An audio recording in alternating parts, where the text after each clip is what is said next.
Este programa es familiar para todas las edades. Contiene escenas de sexo y violencia. Debe ser visto en compañía de adultos. Caracol Televisión, más cerca de ti. Hola, bienvenidos a Octavo Día. No son pocos los colombianos que permanecen ajenos a lo que es la reproducción humana asistida. La procreación por medios no naturales ha sido cuestionada por muchos. Sin embargo, esta es cada vez más una opción para parejas que ven en ello una esperanza, ven en ellos una posibilidad de realización de su proyecto de vida. Así es como se visualiza en países desarrollados. Sin embargo, en Colombia, en nuestro país, la situación es completamente distinta. Casi que no hay regulación sobre el tema. Sin embargo, nosotros como colombianos debemos familiarizarnos con estas técnicas, con estos procedimientos. ¿Qué es la reproducción humana asistida? ¿Qué técnicas existen? ¿Cuál fue su desarrollo en el siglo XX? ¿Qué convenios respaldan este tema? Sobre todo, ¿cuál es la regulación existente en otros continentes? Sobre todo en países pioneros, como es el caso de Australia. Octavo Día conoció el caso de Camille Olsen. Ella es una australiana que reside en nuestro país, pero que quiere volver a su país, quiere volver a Australia para reencontrarse con su esposo y construir esa familia con la que tanto sueña. La conmovedora historia de Camille es tan solo una de muchas historias. La reproducción humana asistida puede cambiar la vida de innumerables parejas, hombres, mujeres alrededor del mundo. No juzguemos, informémonos, conozcamos de la historia de Camille. Por favor, enterémonos de lo que es la reproducción humana asistida. No tengamos miedo de hablar de estos temas. Sé que muchos en sus casas se podrán ver identificados. Por reproducción humana asistida se entiende ese conjunto de técnicas o métodos de carácter biomédico que facilitan o sustituyen a los procesos naturales generados al momento de la reproducción. Mediante la reproducción asistida se logra lo que antes parecía un imposible: la concepción de un ser humano por una vía diversa de la unión sexual del hombre con la mujer. Lo que ocurre es que al juntarse dos células de distinto sexo mediante la fecundación, se origina, para el asombro de todos y todas, un nuevo ser. ¿Qué consecuencias resultan para el derecho de familia de los avances en estas técnicas y métodos? ¿Qué implica ello para nuestro país? Lo que antes era impensable se convirtió hacia el siglo XX en una realidad que ni la medicina, ni el derecho o la ética pueden ignorar. Ya en 1890 se comenzaba a vislumbrar la fecundación in vitro en animales. Walter Heep, pionero de la biología reproductiva, transfirió exitosamente embriones de una coneja a otra y produjo, sorpresivamente, el nacimiento de 6 conejos completamente sanos. Tras el éxito de Heep, se había generado un interés en el estudio del desarrollo embrionario temprano. Durante toda la primera mitad del siglo XX, los expertos se concentraron en el conocimiento de las fases tempranas del desarrollo de los mamíferos y en especial de los seres humanos. En 1908, Keeble puso de presente que los conocimientos sobre el embrión humano de menos de 6 días eran pocos. Se reducían a tan solo 5 ejemplares. No obstante, se fue un poco más allá y de 1918 a 1945 ya se tenían publicados alrededor de 27 ejemplares en perfecto estado de conservación. Aún así, la primera mitad del siglo XX se caracterizó por el poco conocimiento acerca del óvulo humano desde su fecundación a los 7 días. Fue hasta 1954 que se publicó un trabajo en el que se describían ejemplares humanos en ese estadio. Por aquel entonces, se trataba con los óvulos recuperados de conejos, ratones o hámsteres y se creía que el solo hecho de reunir el espermatozoide con el óvulo daba lugar a una fecundación. Sin embargo, en 1951 Chang y Austin habían descubierto los cambios por los que el espermatozoide debía pasar para adquirir su capacidad fecundante. Por tanto, ya para la década de los 60, Los científicos contaban con una significativa variedad de técnicas: la colección y capacitación de espermatozoides, la recuperación de óvulos maduros al lavar las trompas, la fecundación in vitro, el cultivo del cigoto y su transferencia a la madre genética o a una madre sustituta. Con la legalización del aborto y el aumento de programas de apoyo social para las madres solteras, hacia las décadas del 60 y del 70, se complicó la adopción de niños en algunos países occidentales, lo que hizo imperiosa la necesidad de encontrar nuevos métodos para tratar la esterilidad en seres humanos. Uno de los grandes retos de la ciencia se convirtió en la posibilidad de colectar óvulos lo suficientemente maduros para ser fecundados en el laboratorio. A finales de 1960, Patrick Steptoe se consolidó como el precursor en el uso del laparoscopio, instrumento que le permitió la visualización de los órganos pélvicos, la recolección de ovocitos y la práctica de 1.300 procedimientos. Fue Steptoe quien consiguió el primer gran éxito en seres humanos. Con la ayuda del biólogo Robert Edwards, logró un embarazo uterino llevado a término que conllevó el nacimiento en Inglaterra de Louis Brown, el primer bebé probeta de la historia. La historia de la procreación humana había cambiado para siempre. La realización de estas técnicas de reproducción asistida eran poco a poco más sencillas. La hiperestimulación ovárica permitió el desarrollo de más embriones para ser transferidos y en efecto aumentó la posibilidad de un embarazo. El grupo de Melbourne en Australia informó que si se transferían 3 embriones, la tasa de embarazo por laparoscopia era del 40%. Por ello, la cifra se estandarizó en 3 en prácticamente todos los centros. Sin embargo, con el paso del tiempo, la fecundación in vitro en humanos, en comparación con la animal, ha sufrido numerosas modificaciones.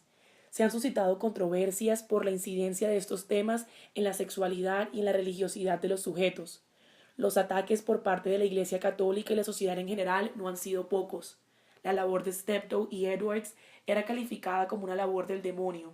A Louise Brown se le conocía como la hija de Frankenstein. Se decía que no tenía alma. Sin embargo, a pesar del escándalo en todo el mundo, otros países comenzaron a implementar estas técnicas. Nació Candice Reed en Australia en 1980, seguida por Elizabeth Carr en Estados Unidos y Victoria Perea en España, ambas en 1984. Y de esta forma, son cada vez más las parejas que tienen bebés por esta vía y que ven en ello una solución, un final feliz, una contribución de la ciencia a la construcción de la familia.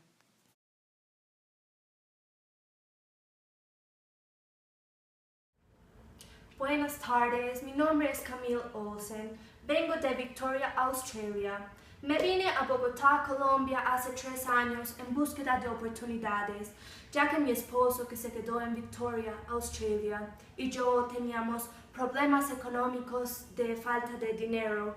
Entonces yo decidí venirme a una oferta de trabajo que me hicieron para venirme a hacer el puesto de nanny o niñera en una casa de una familia muy adinerada.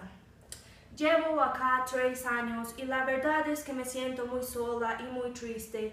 Esto no era lo que yo pensé que iba a ser. La verdad es que mi vida no ha sido tan fácil. Me siento sola y creo que es el momento de ser mamá. Yo ya tengo 33 años y para mí no ha sido tan fácil tener hijos nunca. Pero creo que esa ha sido mi función. Yo nací para ser madre, para ser una mamá, a mommy. Yo me quiero devolver a mi país en Australia, a que me ayuden con uno de esos métodos nuevos, o pues que son más recientes en el mundo, acerca de reproducción humana asistida, porque yo creo que esto sería perfecto para mí y para mi familia. El problema es que tengo muy poco dinero, y en Colombia esto no ha sido tan desarrollado, legislado, entonces me quiero devolver a mi país pionero en este estilo de técnicas, donde yo creo que es más posible que yo tenga oportunidad de ser una mamá con mi esposo y tener un hijito. Por eso acudo ante el pueblo colombiano que nos ayude, que sepan mi historia y que entiendan que esto no ha sido tan fácil y no lo es para tantas personas.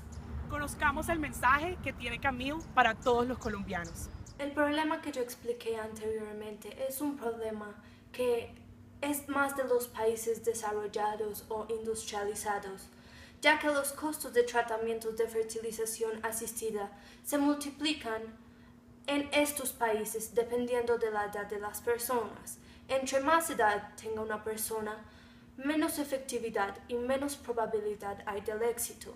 En mi caso, que tengo 33 años, un tratamiento como este tiene un costo de $26,000 para la sanidad pública de mi país. Esto es algo que evidentemente yo no podría pagar acá, yo viviendo en Bogotá, con un salario de nanny. Estaba tratando de informarme con los pocos medios de información que tengo y me enteré que agencia de evaluación australiana, en un informe llamado el Review of Assisted Reproductive Technology, dice que la cifra de parejas estériles es entre 12 y 25% para las personas de mi país.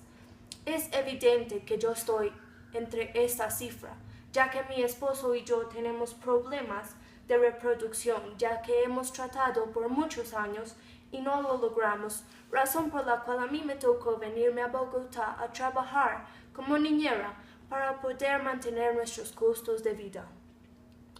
Muy pocas de estas personas que tienen problemas de esterilidad consultan tratamientos o procedimientos médicos que podrían ayudarlos a desarrollar opciones viables para concebir hijos.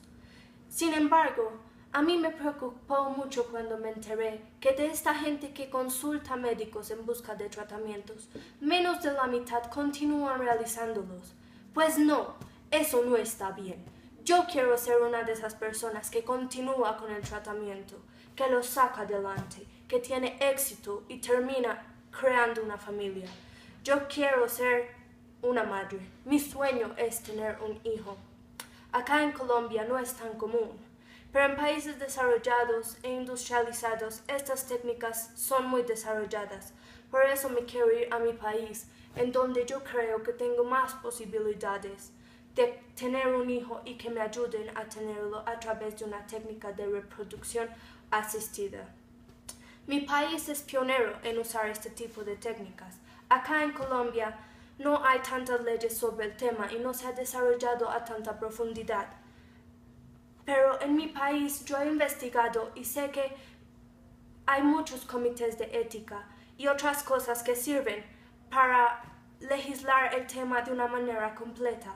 Yo quiero irme a un país donde me ayude, a mi país, que me ayude en general a tratar no solo la parte médica, sino también tener en cuenta la parte ética y moral de toda la situación, ya que yo sé que esto ha sido muy criticado y es desafiar a la naturaleza. Por eso en mi país se han desarrollado comités que ayudan a mantener las investigaciones y proyectos sobre reproducción humana asistida al margen de la ética y de la moralidad. Se encargan de que sea un proceso en total moral, no solo en la investigación, sino en el momento en el que me lo realicen a mí. Hace 4 años leí un artículo que en el 2010 se cumplieron los 30 años desde el primer nacimiento del bebé por fertilización in vitro en Australia. Este bebé fue el tercer bebé del mundo en nacer a través de este método, ya que el primero nació en Estados Unidos. Candice Reed fue este bebecito que nació hace 34 años el día de hoy. Pero esto es una muestra de la fe que le tengo a mi país para este estilo de problemas. Me quiero ir a mi país ya que hace muchos años ha logrado conseguir el éxito en este estilo de procedimientos. Sin embargo, es necesario acordarme que, si bien es cierto que Candice Reed nació hace 34 años, yo tengo que saber que había habido 2 intentos fallidos de bebés de fertilización in vitro 2 años antes que se murieron a la semana del procedimiento. Yo sé que son procedimientos que tienen unos riesgos. Sin embargo, mi amor por tener un hijo, por crear una familia, por mantener esa tradición tan linda de la naturaleza humana, es tener ese hijo. Yo lo quiero tener, yo quiero que me ayuden a hacerlo. Son procedimientos muy costosos. Cada estado de mi país, de Australia, tiene leyes diferentes. Sin embargo, mi estado, Victoria, en donde se encuentra mi querido esposo, tienen unas leyes y procedimientos muy avanzados. Es un régimen proteccionista donde protege no solamente a la madre, al posible padre, a los donantes en caso de donantes, y al hijo, a la persona que ha sido procreada. Todo esto siempre se ha mantenido a través de un esquema de protección a todas las personas involucradas en el problema. Por eso es que me quiero ir a mi estado. Por eso mismo es que les pido a los colombianos que tengan en cuenta estos métodos de reproducción asistida. Ya están llegando a Colombia. Esto es una realidad para todos. Sean fuertes, sean valientes, continúen con la familia. ¿Cuáles son las alternativas médicas con las que cuenta Camille? ¿Será esto posible en su país desde un punto de vista legal? ¿Podrá Camille finalmente cumplir con su sueño? Desde un punto de vista legal, es muy probable para que Camille pueda hacerse su tratamiento en su país, pues su país no es solo uno de los países donde se originó este tipo de reglamentos, sino que hoy en día el derecho internacional se ha pronunciado sobre esto y casi que todas las legislaciones conocen hoy sobre estas regulaciones. Tenemos que entender, y mucha gente no lo entiende, el matrimonio no es la única manera para formar una familia. Los cónyuges no tienen por el hecho de casarse, la posibilidad de tener un hijo. Es por esto que estos tratamientos, aunque puedan parecer muy científicos, la verdad es que son la puerta para que otras personas puedan construir una familia en una base que no necesariamente es el matrimonio religioso. En el derecho internacional no ha habido un tratado como tal que nos pueda hablar de reproducción humana asistida, pero sí hay otros instrumentos internacionales que nos ayudan a definir la reproducción humana asistida y nos demuestran cómo el derecho internacional hoy en día se ve a favor de este procedimiento. La UNESCO ha traído 4 instrumentos que son muy importantes, que son la Declaración Universal sobre el Genoma Humano y los Derechos Humanos en 1997. La segunda sería la Declaración sobre Responsabilidad de Generaciones Actuales para Generaciones Futuras, que fue en 1997. También es muy importante la Declaración Internacional sobre los Datos Genéticos Humanos, que fue creada en el 2003. Y por último, la Declaración Universal sobre la Bioética y los Derechos Humanos en el 2005. Esos instrumentos de la UNESCO nos dejan conocer en el derecho internacional temas que abarcan la reproducción humana asistida, aunque este no tenga su propio tratado como tal. La ONU también es una declaración muy importante en el 2005, que es la Declaración sobre la Clonación Humana, ya que de esta ha habido mucha controversia y casi que la clonación está casi que prohibida en todas las legislaciones. En Australia la legislación podemos decir que ha sido una legislación que lleva un trayecto muy importante para el derecho internacional, y es una legislación que no solo es pionera, sino que también fue el primer tratado o acto que hubo sobre la reproducción humana asistida, fue en 1988 en Australia. A este se le llamó el Infertility Treatment Act en 1988. Hoy en día este acto se conoce como el Victorian Assisted Reproductive Treatment, que en el 2008 se cambió ya que se querían hacer muchas reformas a este que había sido planteado en 1995. Entonces se le presentaron casi que 130 reformas y estas fueron todas insertadas en el Victorian Assisted Reproductive Treatment. Este acto lo que trata de hablarnos es sobre la elegibilidad del tratamiento de reproducción humana asistida, nos habla sobre la inseminación, sobre la clonación de gametos y embriones, sobre quién es considerado un padre legal, nos habla del acceso a la información de los donantes y también nos habla de cómo hacer estos registros de nacimiento de estos niños que nacen a partir de este tratamiento. Tenemos que hacer una aclaración de que en algunas partes de Australia algunas cosas están prohibidas, como el diagnóstico prenatal donde los padres pueden elegir el sexo de su hijo o otros fenotipos del DNA. Esto está prohibido, por ejemplo, en Australia Occidental. Pero la reproducción humana asistida hoy vemos cómo es aceptada en todo el país de Australia. El segundo tratado que tendríamos que traer a colación es The Assisted Reproductive Technology Act en el 2007. Este tratado lo que trata de hacer es como juntar los temas éticos y sociales que pueden presentarse en la reproducción humana asistida. Pues como sabemos, la reproducción humana asistida es un procedimiento científico, pero que trae consigo muchos problemas y controversias éticas y sociales. Este acto lo que nos habla sobre esto y tiene como objetivo prevenir la comercialización de la reproducción humana, ya que queremos que de esto no se haga un negocio y termine en comercializaciones ilegales, sino que esté acobijado por la ley. Igualmente, este acto lo que trata es de darle un interés especial y prevenir los intereses de ciertas personas, que son casi que las partes en un tratamiento. Estas personas que se protegen por este acto serían la mujer que está en el tratamiento, las personas que proveen los gametos, que son las células sexuales. Los gametos no solo que se proveen para el tratamiento como tal, sino que también mucha gente lo hace para la investigación y para que esto pueda avanzar más. Y también por último se proteja a las personas nacidas a través de estos tratamientos. El tercer acto que tenemos que traer para ver en Australia cómo es, se llama The South Australian Assisted Reproductive Treatment. Este acto es en 1988, es uno de los más viejos, y este acto lo que nos trata de hablar es como la primera legislación que habla sobre una fecundación in vitro, porque hace la diferencia de la fecundación artificial y la inseminación artificial. En la fecundación artificial es donde se presenta un procedimiento in vitro, mientras que en la inseminación no hay este procedimiento. Este acto también nos habla de quiénes son las personas autorizadas para poder hacer estos tratamientos, ya que estas personas tienen que estar registradas ante el ministerio en Australia y ante un healthcare que está especializado en reproducción humana asistida. En este acto podemos ver como ejemplos para cuidar este tratamiento, y uno de esos ejemplos es, digamos, los gametos. Los que proveen gametos a un tratamiento o a una investigación no pueden ser sin su consentimiento. Es decir, que la persona debe estar informada de para qué está dando este gameto, y la otra persona debe aceptar que así va a ser. Igualmente está prohibida la donación de gametos de manera anónima. No podemos tener en los healthcares y en las clínicas de Australia gametos donados por personas anónimas, ya que el procedimiento no podría hacerse.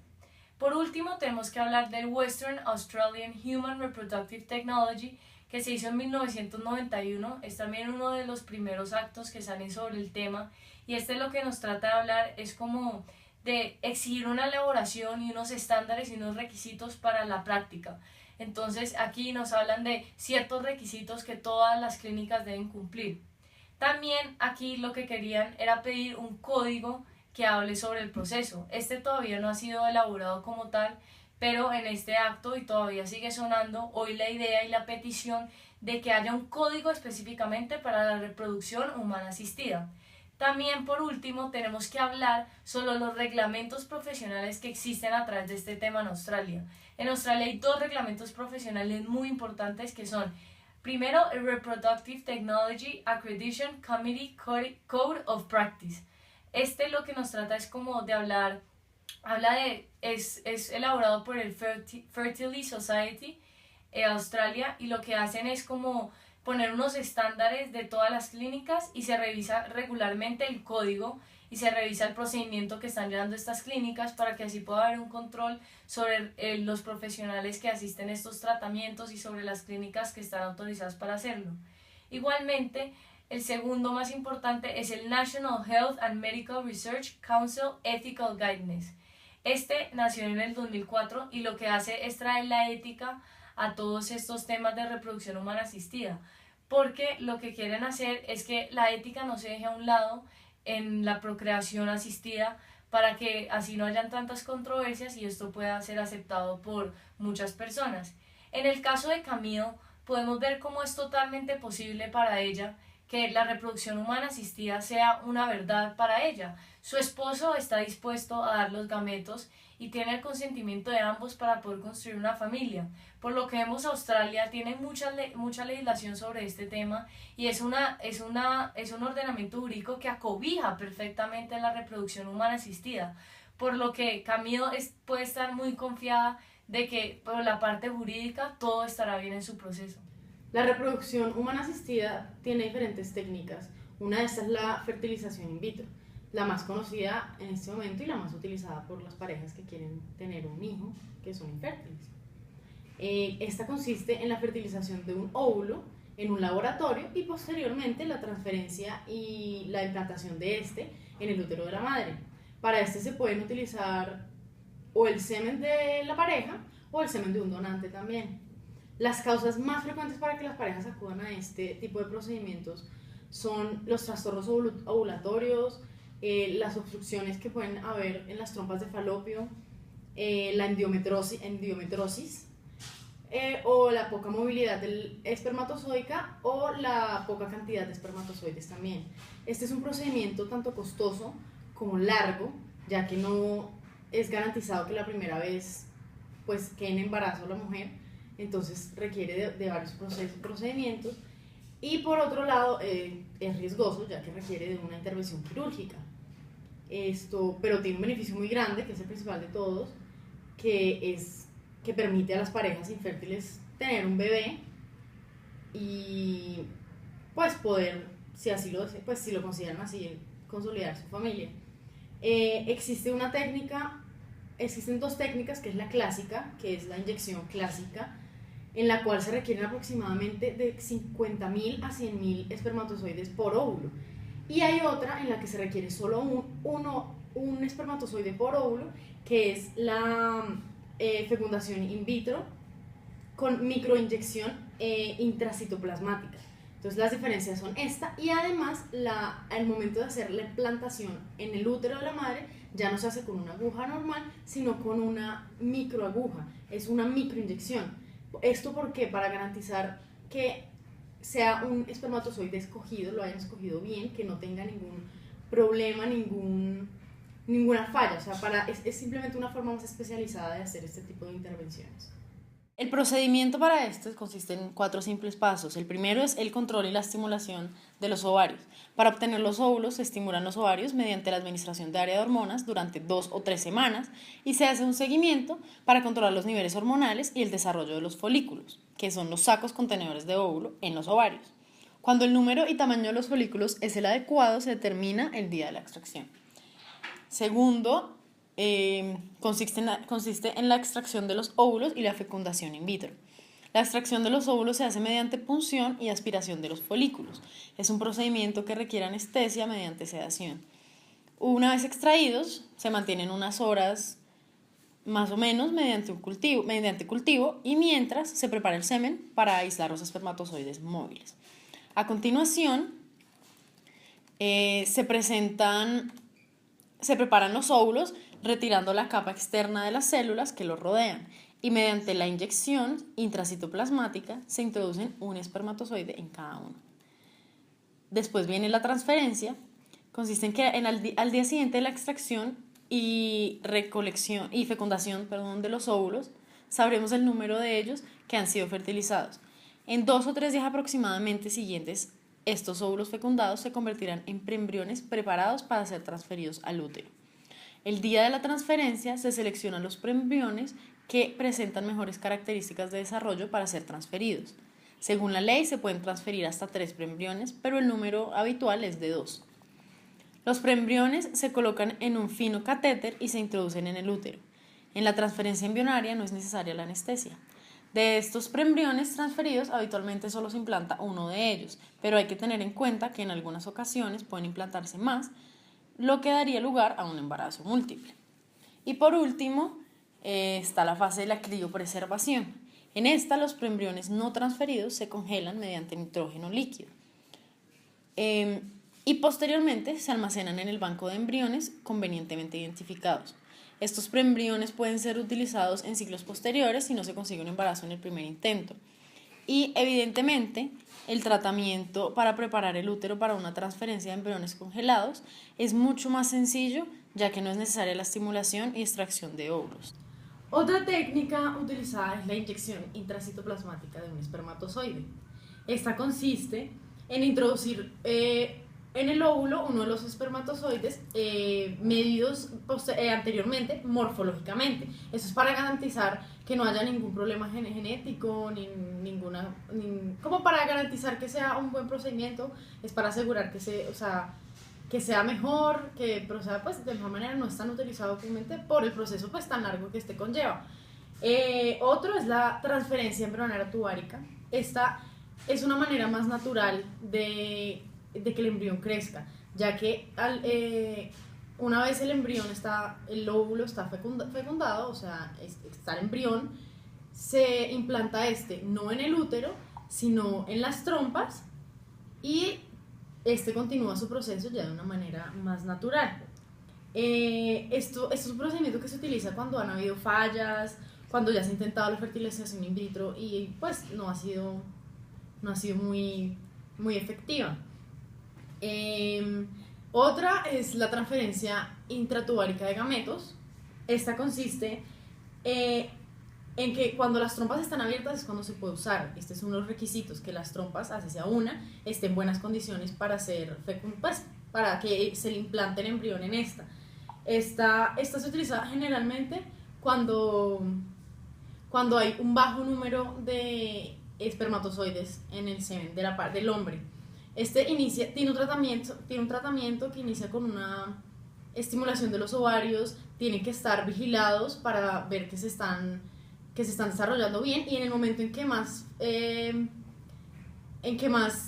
como fáciles de fecundar estén, más propensos a que esta fecundación se dé estén, entonces el médico introduce el espermatozoide en Entonces es una manera también muy natural, ya que la fecundación no se da en la trompa, sino que se da en la trompa y no se da en el laboratorio. Entonces ya es una manera mucho más natural de todo el procedimiento del embarazo.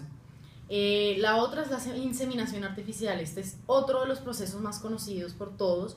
También es uno muy usual, que consiste en colocar los espermatozoides directamente en el útero. Estos son seleccionados también por medio de diferentes estudios que se le hacen previamente.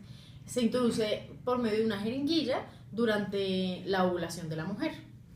El semen puede ser, al igual que en la fertilización in vitro, de un donante, o también puede ser de la pareja. Para se requiere de un tratamiento hormonal previo. Entonces se debe controlar con medicamentos hormonales para estimular de esta manera la ovulación. Esto varía según la edad de la paciente, según su proceso de ovulación y sus problemas de fertilidad, los problemas de fertilidad que ésta tenga. Su probabilidad va de un 5 a un 25% más o menos para que sea efectiva. Otro de los beneficios de la inseminación artificial es que permite que las parejas de un mismo sexo conciban un bebé. Los espermatozoides pueden ser de la pareja, esta se llama inseminación artificial conyugal, o de un banco de semen, esta se llama inseminación artificial de donante. El semen se prepara en el laboratorio, donde se separan los espermatozoides móviles del resto de componentes, es decir, el plasma seminal y otras células. Y para aumentar las posibilidades de embarazo, se estimulan hormonalmente los ovarios y se controla la ovulación para saber cuál es el mejor momento para hacer la inseminación. La clonación puede perfectamente definirse como el proceso por medio del cual se busca copiar de manera idéntica un organismo ya desarrollado de manera sexual. ¿Por qué hablamos de desarrollado? Hablamos de desarrollado porque el objetivo principal de la clonación es copiar de manera idéntica un animal, un organismo ya identificado, con características que solamente podemos vislumbrar en la etapa adulta de este ser. ¿Por qué asexual? Bueno, dice asexual porque la procreación sexual de por sí sola, por su naturaleza, crea diversidad genética. Entonces, por eso hablamos de asexual, de asexualidad. La clonación consiste en la reprogramación de una célula somática para de esta manera comenzar el programa embrionario. Esta posibilidad de clonar se dio por el descubrimiento del ADN, de cómo este transmite toda la información genética entre los seres vivos. El tema ya ha sido puesto sobre la mesa. Las posibilidades médicas y jurídicas son infinitas. Ahora es tarea de nosotros abogar por el derecho de todos y todas a tener una familia. La infertilidad, la avanzada edad, el no tener una pareja no pueden ser una imposibilidad. Agradecemos a Camille por dejarnos conocer su historia, por abrirnos sus puertas y permitirnos mandar este mensaje de esperanza a todo el pueblo colombiano. Gracias a los esfuerzos conjuntos del gobierno australiano y de este programa, a Camille le fue posible realizarse una fertilización in vitro en su país y se convirtió en una de las 6 mujeres que de 10 cumplen su sueño de ser madres. Con 6 meses de embarazo, se encuentra ya en casa ansiosa por lo que será para ella el comienzo de una nueva vida. Camille no juzgó, se informó y ahora espera la llegada de una hermosa niña. Recuerden, no juzguemos, informémonos. Muchas gracias.